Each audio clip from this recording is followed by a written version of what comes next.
I did want to ask all of our panelists a question. How do you define yourself? I mean, is there a label, or do you have a range of labels, or when, you know, as you are putting your work out there, is there a way that you frame yourself, and is it different from the way you feel that people frame you?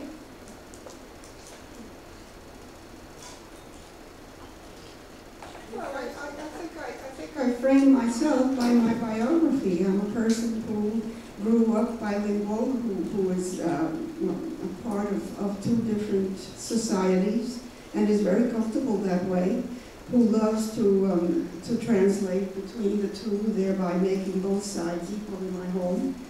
I have loved poetry all my life. I guess I define myself as an old lady who has had the privilege of living in poetry from childhood, and who was for some time a teacher.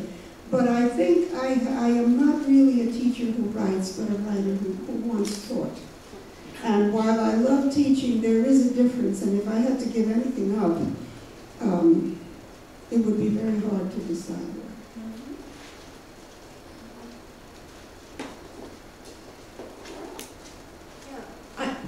I suppose, you know, in the course of my life, my perceived identity has moved closer to, you know, my own internal sense of identity.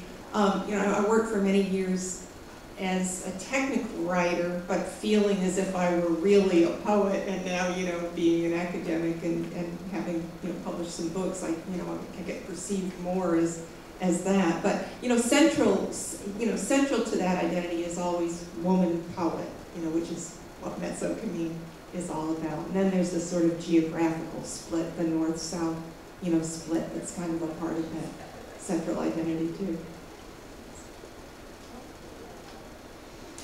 Oh, I just think of myself as a poet, really. When someone asks me, you know, what do you do? I say I'm a writer, and then what do you write? And I say I'm a poet, and then they don't know what to say. Well, I was recently at a conference at California State University in Los Angeles, where I was one of the featured speakers, and the other featured speakers were all professors from other universities, and I am not an academic. I teach. I mentor and I teach occasional poet in residence type of positions in anything from 4th grade to community college or universities. But I don't have a degree, a graduate degree. So they were putting the titles on, giving the credits for the program, and everybody was Dr. this and Dr. that from whatever university they were from. And for me, they just put independent poet and writer. So I'm an independent poet and writer.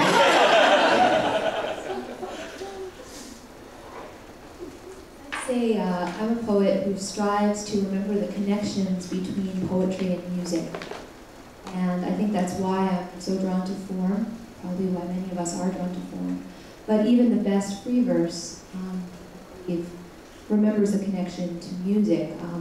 Recently founded a journal, String Poet. I see many folks in this room who are actually in our first issue.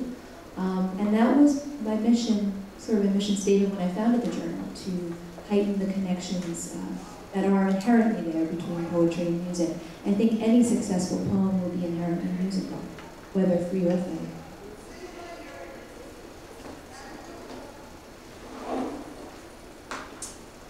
Well, once upon a time I was an academic, and I always thought I could do 2 things well. I could see people who could do 3 things well, but I didn't think I was one of those people.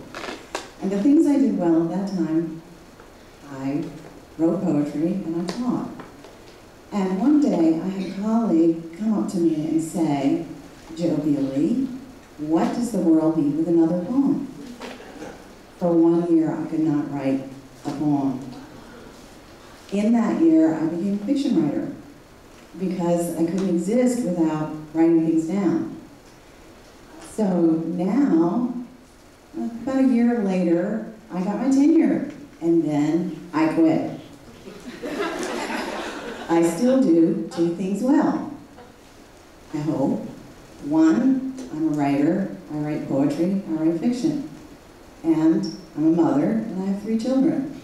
So back to 2 things, 2 good things.